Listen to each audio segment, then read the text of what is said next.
Hello student, I am Anil Kumar.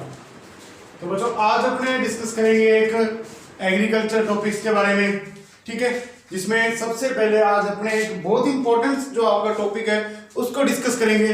वो topics इतना important है कि उसके कोई भी कॉम्पिटिटिव एग्जाम हो या कोई भी एंट्रेंस एग्जाम उसमें सब में पूछा जाता है, ठीक है। तो सबसे पहले मैं आपको थोड़ा सा आपसे एक रिक्वेस्ट है सभी से कि इस चैनल को जितना ज्यादा हो उतना सब्सक्राइब करें और शेयर करें ताकि वो हर स्टूडेंट के पास पहुंच सके जो एग्रीकल्चर सब्जेक्ट से जुड़ा हुआ है, ताकि उसको पहुंच सके, वो उसका बेनिफिट ले सके। क्योंकि आपको यहाँ पे जीरो से लेके बेसिक से लेके आपको पूरी कंप्लीट एग्रीकल्चर करूंगा मैं, ठीक है। तो आज आपका जो टॉपिक है उस टॉपिक पे चलते हैं। उस टॉपिक का नाम है, आपका जो टॉपिक आज काफी इंपॉर्टेंट है, तो उस टॉपिक का नाम है study of agriculture revolution in India, ठीक है। तो जो एग्रीकल्चर रिवोल्यूशन है, ठीक है, तो उसके बारे में आज पढ़ेंगे अपने कौन कौन सी रिवोल्यूशन हुई है, कैसे हुई है, क्या हुआ है, उन सभी के बारे में आज अपने डिस्कस करेंगे, ठीक है। तो सबसे पहले देखते हैं अपने जो एग्रीकल्चर रिवोल्यूशन। तो अपने सबसे पहले एक चीज देखो, जो अपनी मेन रिवोल्यूशन है वो है अपनी ग्रीन।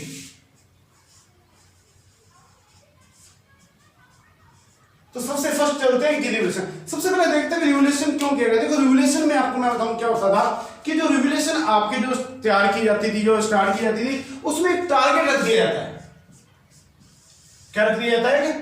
टारगेट रख दिया जाता है, ठीक है। जब ये टारगेट रख दिया जाता है आपके पास, तो टारगेट से क्या होता है कि अब जैसे आप भी किसी चीज की तैयारी कर रहे हो तो आपका एक टारगेट है, आप किस एग्जाम की तैयारी कर रहे हो तो आप उस तरह तैयारी करते हो, ठीक है। तो इसमें भी जैसे जब कोई रिवोल्यूशन होता था तो उसमें एक टारगेट रख दिया जाता था। जब ये टारगेट, जब ये यानी कि इसी के टारगेट को कंप्लीट करने के लिए उसमें अलग अलग एक्टिविटीज की जाती थी, अलग अलग वर्क किए जाते थे ताकि उस टारगेट को कंप्लीट किया जाए, ठीक है। तो इस तरह बच्चों ये एक पूरा आपका यानी कि एक अपना ऑब्जेक्ट हो जाता था कि यानी कि इसको अपने प्राप्त करवाना है, ठीक है। तो अब देखते हैं उसी तरह। तो सबसे पहले ग्रीन रिवोल्यूशन।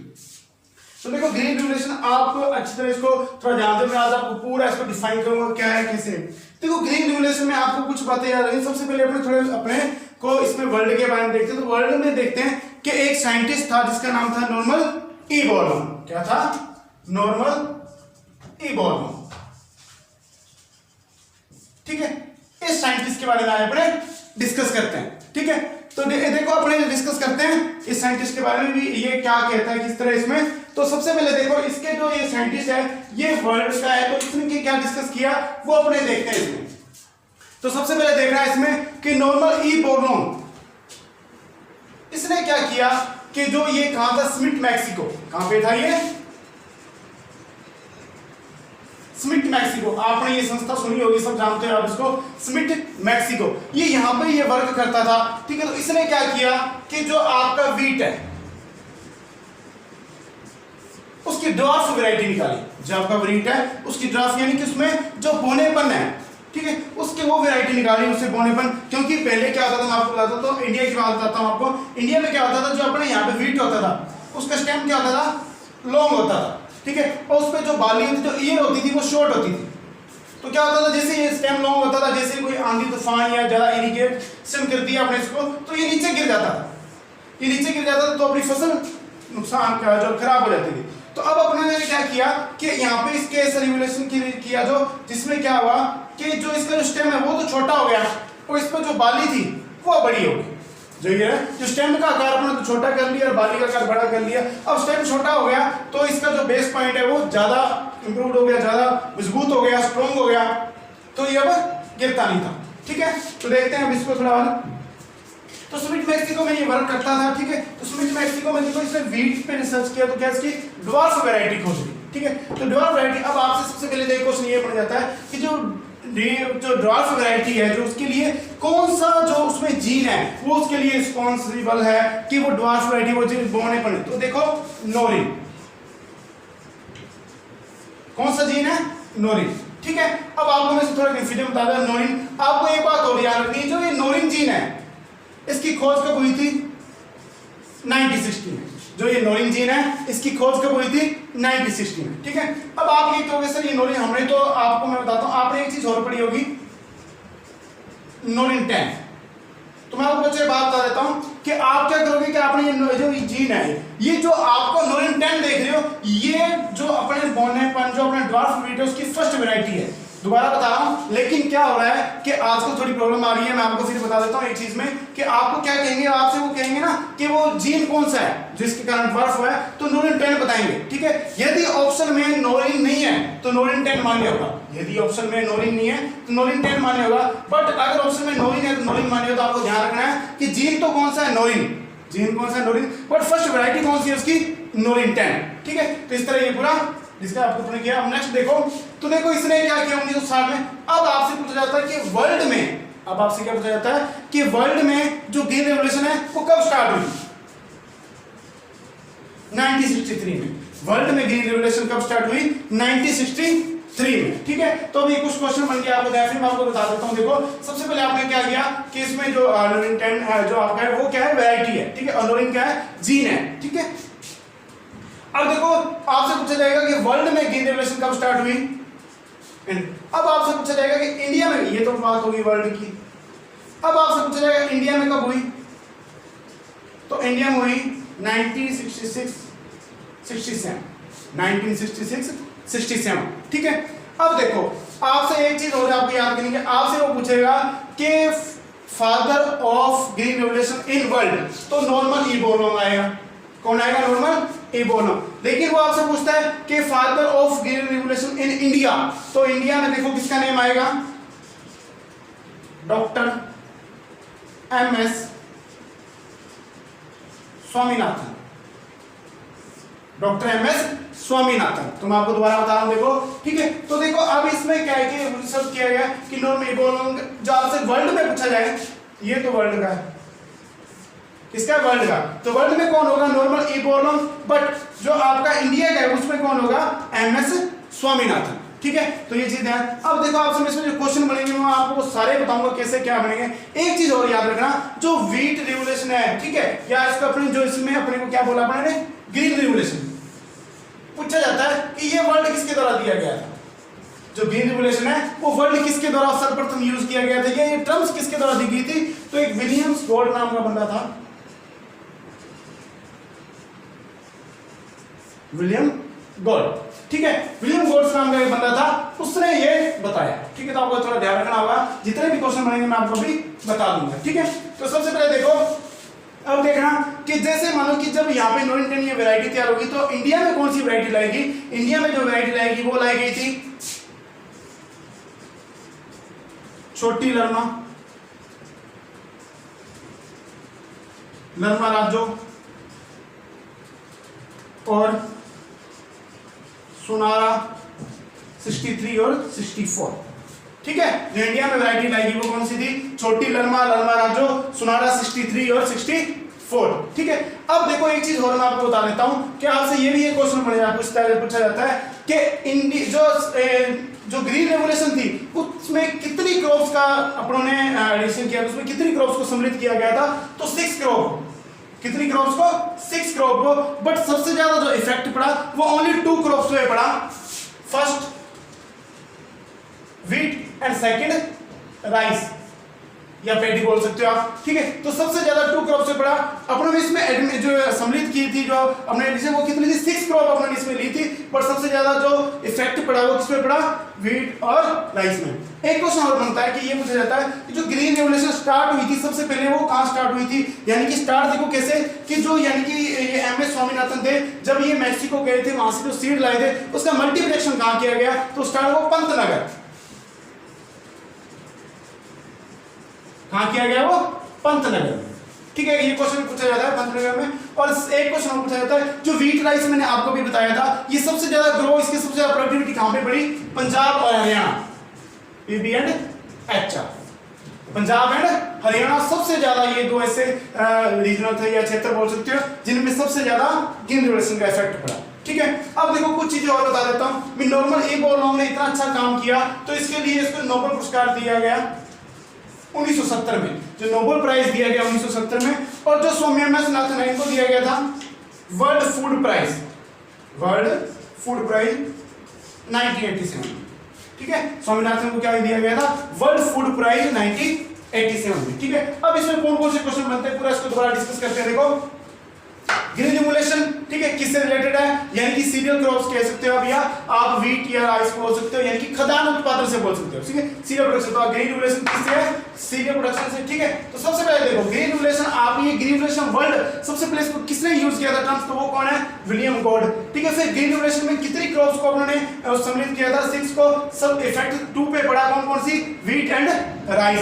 उसके बाद जो नॉर्मल ई बोलोंग है, यानी कि आपको बताना है कि जो ड्वार्फ जीन की जो खोज की गई थी वो किसके द्वारा की गई थी, नॉर्मल ई बोलोंग। इसके लिए इसको क्या किया जाता है, father of green revolution in world, यानी कि वर्ल्ड में फादर, ग्रीन रेवोल्यूशन का फादर कौन है, नॉर्मल ई बोलोंग। ठीक है, फिर इसको देखिए इसने इतना अच्छा वर्क किया, इसके लिए 1970 में क्या इसको नोबेल पुरस्कार दिया गया, यानी कि 1977 में जो इसको नोबेल पुरस्कार दिया गया। ठीक है, तो देखो जो जीन है उसका नाम क्या है, नोरिन। ठीक है, जो जीन है उसका, और इसकी खोज कब की गई थी, 1960 में। और जो फर्स्ट वैरायटी थी ड्वार्फ, वो नोरिन 10। बच्चों दोबारा मैं आपको बता देता हूँ कि कई बार क्या होता है, ये नोरिन नहीं दिया होता। जब ये नोरिन नहीं दिया होगा तो आपको उस ऑप्शन में नोरिन 10 क्लिक करना है। ठीक है, जब ये नोरिन ना दिया हो तो नोरिन 10 क्लिक करना है। ठीक है, बट ये फर्स्ट वैरायटी थी। ठीक है, अब देखो जो इंडिया में वैरायटी लाई गई थी तो कौन कौन सी थी, वो छोटी लरमा, लरमा राजो, सोनारा 63, 64। ठीक है, अब देखो कि जो वर्ल्ड में जो स्टार्ट कब हुई थी, 1963 में। जो आपसे पूछा जाएगा कि वर्ल्ड में जो आपके ग्रीन रेवोल्यूशन कब स्टार्ट हुई थी, 1963 में। ठीक है, और आपसे ये भी पूछा जाएगा कि इंडिया में कब स्टार्ट हुई थी, तो 1966 और 1967 में। ठीक है, और जो father of green revolution in India, India में कौन है, MS स्वामीनाथन। ठीक है, और इनको वर्ल्ड फूड प्राइज दिया गया था 1987 में। ठीक है, और पंतनगर देखो मैंने आपको पहले जब सीड लाए थे उसका मोटिवेशन किया था, तो सबसे पहले वो वर्क कहां पे स्टार्ट किया गया था, पंतनगर।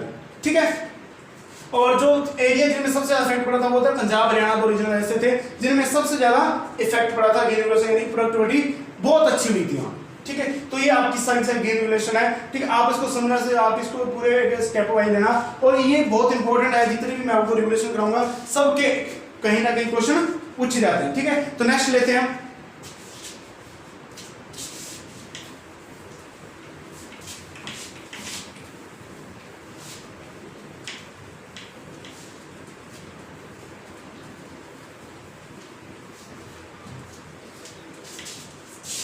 नेक्स्ट डिस्कस करेंगे अपने वाइट। ठीक है, तो नेक्स्ट अपने डिस्कस करते हैं वाइट।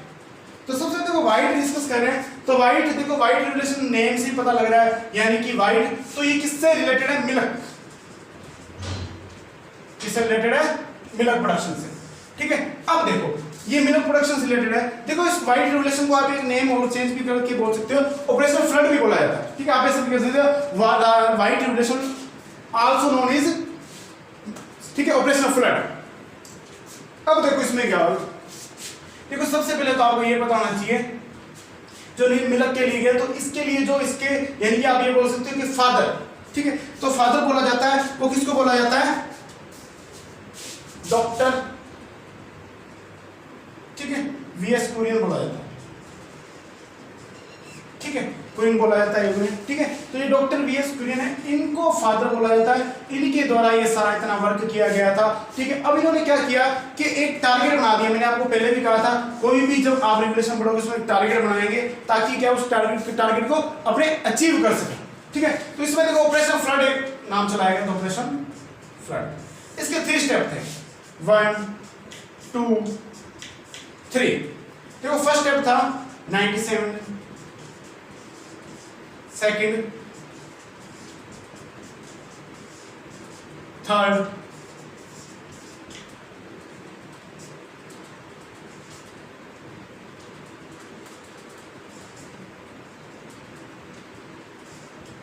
ठीक है, तो ये सिर्फ। ठीक है, तो आपको ध्यान रखना है ये इसमें कि ये 3 स्टेप थे। इस 3 स्टेप आप उसमें अलग अलग रिवाइजेशन कर रहे हो। तो देखो फर्स्ट, सेकंड, थर्ड, ये 3 स्टेप अलग अलग बनाए गए थे। इनमें ये ऑपरेशन फ्लड फर्स्ट है, ये सेकंड है, ये थर्ड है।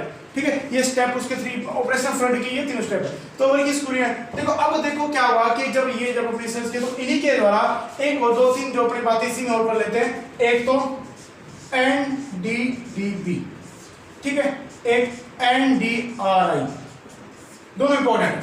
ठीक है, अब देखो सबसे पहले कि जो वर्गीज कुरियन वो कुरियन ने देखो NDDB उसमें देखते हैं। तो सबसे पहले ये देखो, ये कहां है, आनंद गुजरात। और इसकी स्थापना कब हुई थी? 1965। ठीक है, तो आनंद गुजरात 1965 में। ठीक है, अब ये आते हैं नेक्स्ट एनडीआरआई। ये कहां पे देखो, इसमें थोड़ा अपने हिस्ट्री में इसमें जाते हैं तो अपने हिस्ट्री में ये मिलता है। इसकी स्थापना 1923 में हुई थी और वो कहां हुई थी? बैंगलोर में। कहां पे हुई थी? बैंगलोर में। बट इसको यानी कि जो अपने 1955 में इसको करनाल ले आए थे। कहां पे? करनाल।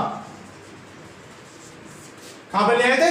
करनाल। ठीक है, तो दोबारा इसमें डिस्कस करते हैं। देखो, व्हाइट रेवोल्यूशन मिल्क प्रोडक्शन से है। ठीक है, और इसके फादर कौन है? Doctor V S Kurien. इनके द्वारा एक ऑपरेशन फ्लड चलाया गया था जिसके 3 स्टेप थे। ठीक है, और एनडीडीबी ये भी नेशनल डेयरी डेवलपमेंट बोर्ड, ठीक है, आनंद गुजरात में स्थित है। स्थापना कब हुई थी? 1965 में। एनडीआरआई ये इसकी स्थापना कब हुई थी? 1923 में। कहां पे? बैंगलोर में। बट 1955 में इसको कहां शिफ्ट कर दिया गया था? करनाल में। ठीक है, अब देखो दो चीजें और ध्यान रखनी होगी। एक तो आपसे पूछा जाता है वर्ल्ड मिल्क डे, ठीक है, और एक आपसे पूछा जाता है नेशनल मिल्क डे। ठीक है, तो 2 डे याद करना, इसी के साथ देखते हैं वर्ल्ड मिल्क डे और नेक्स्ट क्या आता है? National milk day. तो फर्स्ट देखो वर्ल्ड मिल्क डे आप कब देखो, ये आपका होता है 1 जून। वर्ल्ड मिल्क डे कब होता है? 1 जून। और जो आपका नेशनल मिल्क डे वो कब होता है? 26 नवंबर। वो कब होता है? 26 नवंबर। ठीक है, अब देखो क्या हुआ कि आपने दोबारा, मैं एक बार पूरा इसको दोबारा डिफाइन करता हूं। देखो, सबसे पहले व्हाइट रेवोल्यूशन मिल्क प्रोडक्शन के लिए डॉक्टर वीएस कुरियन, जब इसने इतना अच्छा काम किया तो इसको भी वर्ल्ड फूड प्राइज दिया गया था 89। ठीक है, 1989 में इसको भी वर्ल्ड फूड। फिर इसने ऑपरेशन फ्लड चलाया जिसके 3 स्टेप हैं। ठीक है, NDDB National Dairy Development Board Anand Gujarat 1965 में इसकी स्थापना हुई थी। NDRI National Dairy Research Institute Karnal Haryana में स्थित है। ये है ना, पहले ये बैंगलोर में स्थापना हुई थी 1923 में। और फिर देखो वर्ल्ड मिल्क डे 1 जून को मनाया जाता है। नेशनल मिल्क डे 26 नवंबर को मनाया जाता है। ठीक है, तो ये आपकी नेशनल जो कंप्लीट होगी।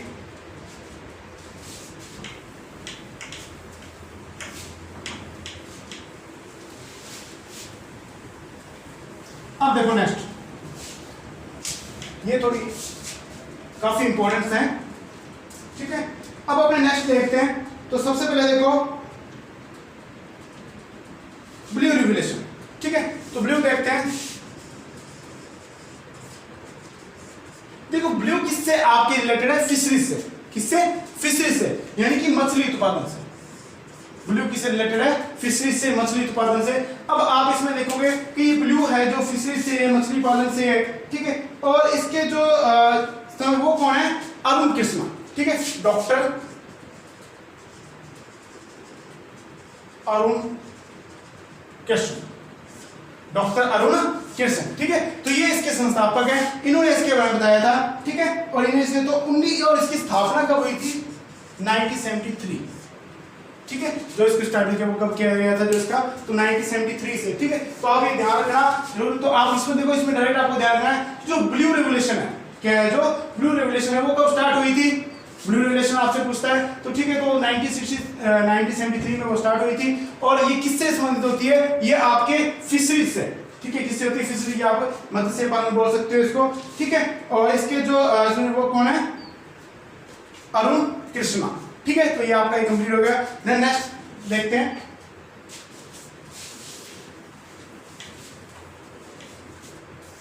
नेक्स्ट देखो गोल्डन रिवोल्यूशन। अब बढ़ते हैं गोल्डन। देखो गोल्डन किससे है? गोल्डन है आपके फ्रूट। किससे? फ्रूट से। ठीक है, तो फ्रूट प्रोडक्शन जितना भी है वो किस में आएगा? गोल्डन। फ्रूट प्रोडक्शन आप जितना भी ले रहे हो वो सारा किस में आएगा? फ्रूट प्रोडक्शन जितना भी आप कंप्लीट कर रहे हो वो सारा किस में आएगा? इसमें गोल्डन रेवोल्यूशन में। ठीक है, तो आपको ध्यान रखना है गोल्डन रेवोल्यूशन किससे रिलेटेड है? फ्रूट प्रोडक्शन से। ठीक है, तो देखते हैं इसके फ्रूट प्रोडक्शन। देखो आपने कंप्लीट इसमें देखना फ्रूट प्रोडक्शन। तो अब इसमें देखो जो इसका जो स्टैब्लिश डेट है वो क्या है? 1990। ठीक है, तो 1991 इसकी जो स्टैब्लिश डेट है। ठीक है, और इसमें देखो स्टैब्लिश डेट में जो आप देखे वो इसके जो संस्थापक है या फादर बोल सकते हैं इसको, वो है आपकी इसमें फादर देखो निरपंख तुरेश।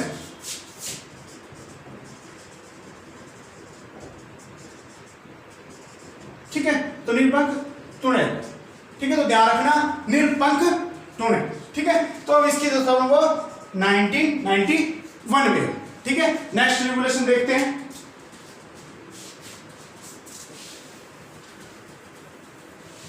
नेक्स्ट रेगुलेशन देखो, गोल्डन के बाद नेक्स्ट देखो अपने सिल्वर जो एग से है, ठीक है।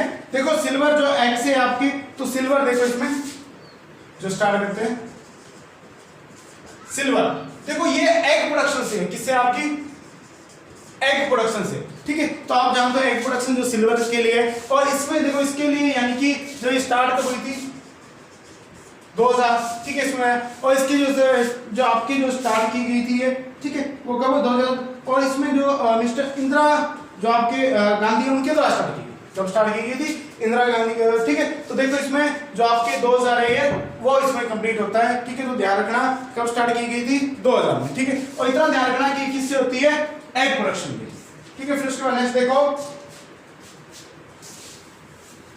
ठीक है। अब तो इनके जो आगे हमका डायरेक्ट आपको रिलेटेड जो वर्क है वो ध्यान रखना है। तो नेक्स्ट देखो इसमें येलो रिवोल्यूशन, ठीक है। येलो रिवोल्यूशन में आप क्या देखते हो कि ऑयल सीड के लिए देखते हैं येलो, ठीक है। तो ये किसके ऑयल सीड के लिए, किसके लिए किया जाता है ऑयल सीड रिवोल्यूशन है, ठीक है। तो ऑयल सीड जितने भी क्रॉप्स हैं उनके लिए किया जाता है, और ये 1986 में आपने ये भी पढ़ा होगा technology mission on oil seed, technology mission on oil seed, ये भी कब स्टार्ट हुआ था 1986 में, ठीक है। तो ध्यान रखना ऑयल सीड क्रॉप्स के लिए ये कौन सी रिवोल्यूशन है आपकी येलो। फिर नेक्स्ट देखो, ठीक है। तो इसमें देखना है कि इसके जो संस्थापक जो बताए वो है सम पिरोटा, ठीक है। जो सम पिरोटा इसके संस्थापक है, जो फाउंडर है इसके, ठीक है। नेक्स्ट देखना, नेक्स्ट डिस्कस करते हैं अपने पिंक रिवोल्यूशन।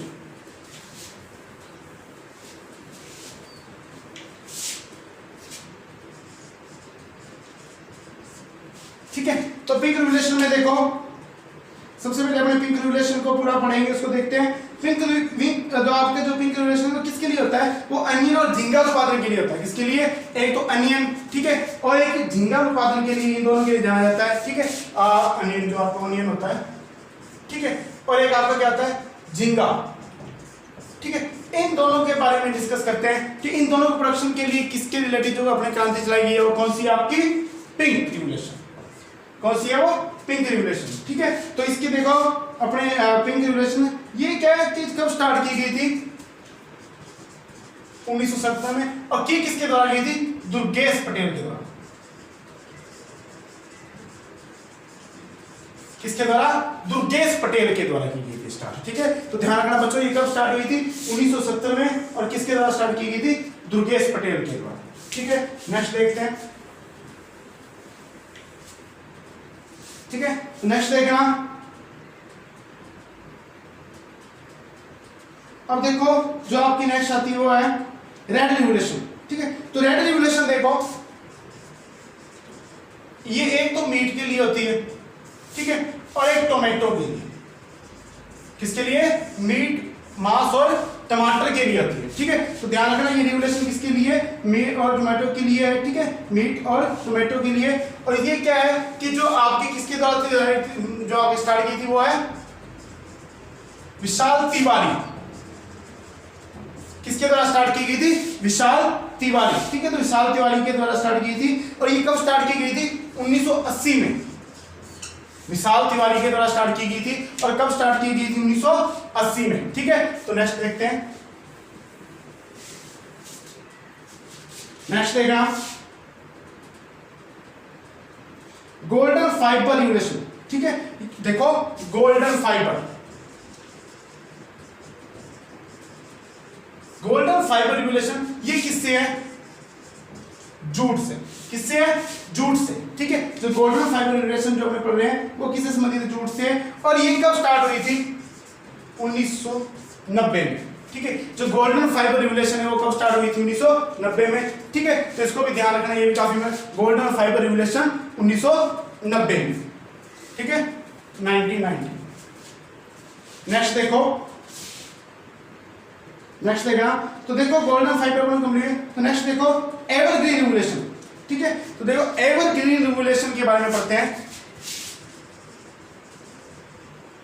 ठीक है। देखो एवरग्रीन रेगुलेशन क्या था कि जो आपके एग्रीकल्चर के जितने भी जो पूरी कंप्लीट एग्रीकल्चर के लिए ये है आपके, ठीक है, जितने भी जो ऑल एग्रीकल्चर जितना भी प्रोडक्शन है उसके लिए है। तो और देखो ये कब आपकी किसके द्वारा स्टार्ट की गई थी, वो की गई थी एमएस स्वामीनाथन के द्वारा 2014 में, 2014 में स्टार्ट की गई थी एमएस स्वामीनाथन, ठीक है, एमएस स्वामीनाथन, ठीक है। तो एवरग्रीन ध्यान रखना, एवरग्रीन क्या है कि आप ऐसे बोल सकते हो ऑल एग्रीकल्चर, ठीक है, जितना भी एग्रीकल्चर में प्रोडक्शन हो रहा है जो भी, ठीक है। तो ऑल जो कि एवरग्रीन किससे संबंधित है, यानी कि एग्रीकल्चर, या ऐसे बोल सकते हो all branches related to all branches of agriculture, ठीक है। एग्रीकल्चर की जितनी भी ब्रांचेस हैं उन सभी से ये रिलेटेड है, ठीक है। 2014 में स्टार्ट हुई थी 200, ठीक है। तो आपका 2014 जो 2014 में, और एमएस स्वामीनाथन के द्वारा ये स्टार्ट की गई, ठीक है। नेक्स्ट देखना ब्लैक रेगुलेशन, ठीक है। तो ब्लैक के बारे में तो आप सब जानते हो, ब्लैक, ठीक है। तो ब्लैक रेगुलेशन है वो किसके लिए है ब्लैक, तो ये होता है जो आपकी जेट्रोफा, ठीक है, जिससे आप बायोडीजल बनाते हो, किससे, जेट्रोफा, ठीक है, इससे संबंधित है ये जेट्रोफा से, जिसका क्या यूज होता है, बायोडीजल बनाने के लिए यूज होता है। क्या यूज होता है जिसका, बायोडीजल बनाने के लिए यूज होता है, ठीक है। नेक्स्ट देखना,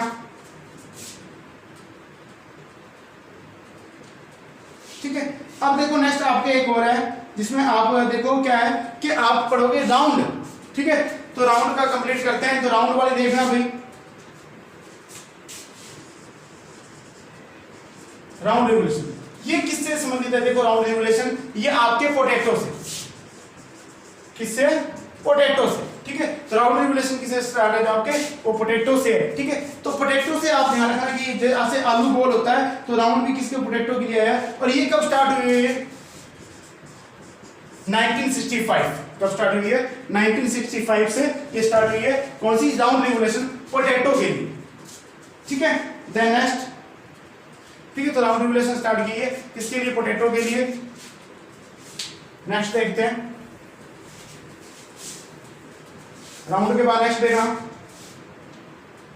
ठीक है। तो राउंड के बाद आपके नेक्स्ट है जो वो है आपकी काफी इंपॉर्टेंट है, जिसको आप कह सकते हो ग्रे रेगुलेशन, किसके लिए, ग्रे रेगुलेशन, जो किसके लिए होती है आपके, ग्रे रेगुलेशन ये आपके फर्टिलाइजर के लिए, किसके लिए, फर्टिलाइजर जो आपका प्रोडक्शन है उसके लिए ये स्टार्ट की गई थी ग्रे रेगुलेशन। और कब स्टार्ट की गई थी, 1960 में, ठीक है। तो ग्रे रेगुलेशन है वो किससे रिलेटेड है, वो फर्टिलाइजर प्रोडक्शन के लिए रिलेटेड है। और कब स्टार्ट की गई थी, 1960, ठीक है। नेक्स्ट देखना, नेक्स्ट आपके प्रोटीन रेगुलेशन, प्रोटीन रेगुलेशन, ठीक है। ये एक नई क्रांति है जो आपके देखना इसमें, प्रोटीन रेगुलेशन। प्रोटीन रेगुलेशन में देखो क्या है, देखो ये किसके लिए स्टार्ट की गई थी, ये स्टार्ट की गई थी आपके एग्रीकल्चर में हायर प्रोडक्शन के लिए। जो आपका एग्रीकल्चर है उसमें हायर प्रोडक्शन के लिए, हायर प्रोडक्शन के लिए किसको स्टार्ट की गई थी, एग्रीकल्चर में प्रोटीन रेगुलेशन, ठीक है। और ये किसके द्वारा स्टार्ट की गई थी, ठीक है। तो ये स्टार्ट की गई थी आपके, ठीक है, जो जस्ट अपने प्रधानमंत्री भी है माननीय नरेंद्र मोदी जी के द्वारा, ठीक है। तो माननीय नरेंद्र मोदी जी के द्वारा ये स्टार्ट की गई थी। और कब स्टार्ट की गई थी, 2014, ठीक है। तो नरेंद्र मोदी जी, क्योंकि आपको पता है कि नरेंद्र मोदी जी ने काफी एग्रीकल्चर में जो वर्क करे, जैसे आपने वो सुना होगा कि किसानों की आय दुगनी करनी है, कब तक करनी है, 2022 तक। जितने भी फार्मर हैं उन सब की आय दुगनी कर देनी है, ठीक है। उसका भी एक उन्होंने एक टारगेट बना रखा है और उसके लिए टाइम क्या रखा है, 2022 तक, ठीक है। नेक्स्ट देखना, एक बार दोबारा बता देता हूं, प्रोटीन जो रेगुलेशन है वो एग्रीकल्चर में हायर प्रोडक्शन के लिए है। और कब स्टार्ट हुई थी, 2014 में।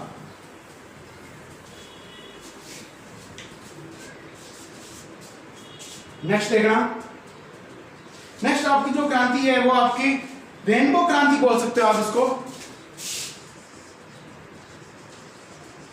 रेनबो क्रांति। ठीक है, ये भी क्या है कि जो रेनबो क्रांति है वो एग्रीकल्चर के जो आपके जितने भी कृषि क्षेत्र के विकास के लिए उनके लिए, ठीक है, जो एग्रीकल्चर के यानी कि आप ऑल ब्रांचेस है जो एग्रीकल्चर की, उसके लिए ये भी एग्रीकल्चर के ऑल ब्रांचेस के लिए, ठीक है, कौन सी क्रांति है, जो रेनबो क्रांति, ठीक है, जिसको आप इंद्रधनुष भी बोल सकते हैं, इंद्रधनुष क्रांति, तो ये रेनबो रिवोल्यूशन। ठीक है, नेक्स्ट देखना, नेक्स्ट आपके आते हैं हरित सोना क्रांति, ये काफी इंपॉर्टेंट है, हरित सोना रिवोल्यूशन। ठीक है, तो देखो जो इसमें ये किसके लिए है, बंबू के लिए, किसके लिए, बंबू के लिए। ठीक है, तो बंबू के लिए आप ध्यान रखना, एक चीज मैं आपको फिर बता देता हूं कि बंबू के लिए आपने एक सुना होगा नेशनल बंबू मिशन, और एक आपने सुना होगा नेशनल हॉर्टिकल्चर मिशन। दो आपने सुने होंगे, दोनों आपको याद करने काफी इंपॉर्टेंट है। ठीक है, नेशनल बंबू मिशन और नेशनल हॉर्टिकल्चर मिशन। ठीक है, तो देखो ये कब स्टार्ट हुआ था, नेशनल हॉर्टिकल्चर मिशन 2005-2006। ठीक है, और नेशनल बंबू मिशन ये मैं आपके लिए छोड़ के जा रहा हूं, आप मुझे कमेंट करके बताओगे कि नेशनल बंबू मिशन कब स्टार्ट हुआ था। ठीक है, नेशनल हॉर्टिकल्चर मिशन मैंने आपको बता दिया कब स्टार्ट हुआ था, 2005-06 में, और नेशनल बंबू मिशन कब स्टार्ट हुआ था ये आप मुझे कमेंट करके बताओगे। ठीक है, नेक्स्ट देखना, देखो एक जो आपकी नेक्स्ट है वो है सैफ्रॉन क्रांति। ठीक है, कौन सी, सैफ्रॉन, ये तो आप किसके नेम से पता लग रही है। ठीक है, सैफ्रॉन का मीन्स होता है केसर। ठीक है, तो केसर के प्रोडक्शन के लिए, क्योंकि आजकल क्या है कि केसर के प्रोडक्शन को काफी बढ़ावा दिया जा रहा है, तो उसके लिए एक क्रांति होती है, कौन सी, सैफ्रॉन क्रांति। तो ये किससे संबंधित है, आपके केसर के प्रोडक्शन से। ठीक है, तो ये आपकी जो मेजर क्रांति थी जिनके बारे में आज अपने, एक आपकी क्रांति है सफेद सोना, जिसको आप व्हाइट गोल्ड भी बोलते हो, ये तो आप लोग जानते ही। ठीक है, ये कोई ज्यादा जरूरी, इसमें आप सब जी नेम से पता लग जाएगा, व्हाइट गोल्ड। ठीक है, तो व्हाइट गोल्ड ये किसके लिए होती है, कॉटन के लिए, किसके लिए, कॉटन के लिए। ठीक है, तो आपसे पूछा जाएगा कि ये जो व्हाइट रिवोल्यूशन है ये किससे रिलेटेड है, कॉटन से रिलेटेड। ठीक है, तो ये आपका एक मान लीजिए जो आपका एक टॉपिक्स था वो अपने आज कंप्लीट किया। तो देखो बच्चों, ये आपका टॉपिक था, ये बहुत ज्यादा मेजर था, इंपॉर्टेंट था। तो इसको आप क्या है कि इसमें जैसे आप सब या तो इसके स्क्रीनशॉट लेना या फिर इसके लिए नोट्स बना लेना, इसको अच्छी तरह समझना कि इसमें क्या मैंने आपको करवाया, कैसे करवाया, और इसके एक ना एक क्वेश्चन जरूर आता है। कोई भी इंट्रेंस एग्जाम ले लो या कॉम्पिटिटिव एग्जाम ले लो, उसमें ये एक क्वेश्चन जरूर आता है, कंफर्म आता है। ठीक है, तो आपको जितने भी मैंने ये टर्म्स बताई वो सब आज रिलेटेड, तो ठीक है, नेक्स्ट क्लास में अपने नेक्स्ट टॉपिक डिस्कस करेंगे। और एक आपसे रिक्वेस्ट है कि इस चैनल को ज्यादा से ज्यादा सब्सक्राइब करवाएं और शेयर करें। ठीक है, ज्यादा से ज्यादा, ताकि ये जो जिनको इसकी जरूरत है उसके बाद पहुंच सके, क्योंकि इन दिनों क्या है कि आपको पता है स्टडी तो ऑनलाइन चल रही है सब, बाकी जो ऑफलाइन वाला क्लोज है, लेकिन इंट्रेंस जो एग्जाम है ये कॉम्पिटिटिव, उनकी जो डेट आ चुकी है, कहीं आने वाली है, तो उसके लिए आप ध्यान रखें कि आप अपनी जो प्रिपरेशन है जो आपकी एग्जामिनेशन के लिए वो कंटिन्यू रखें। उसमें आप ये स्टॉप कोई भी ना सोचें कि भी जब एग्जाम डेट आएगी तब करेंगे। ठीक है, तो ये आपका एक पूरा टॉपिक था जो अपना कंप्लीट हो गया। ठीक है, तो ज्यादा से ज्यादा आपको जो मैंने रिक्वेस्ट की है उसका आप ध्यान रखना कि ज्यादा से ज्यादा इसको सब्सक्राइब कराएं। ठीक है, और शेयर करें ताकि पहुंचे, और लाइक और कमेंट करके मुझे जरूर बताएं कि कैसे क्या है। अगर कोई कमी भी है, कोई प्रॉब्लम भी आ रही है, तो भी आप मुझे कमेंट करके जरूर बताना कि इसमें यहाँ प्रॉब्लम आ रही है, इसको आप सोल्व करो। ठीक है, ओके, थैंक यू।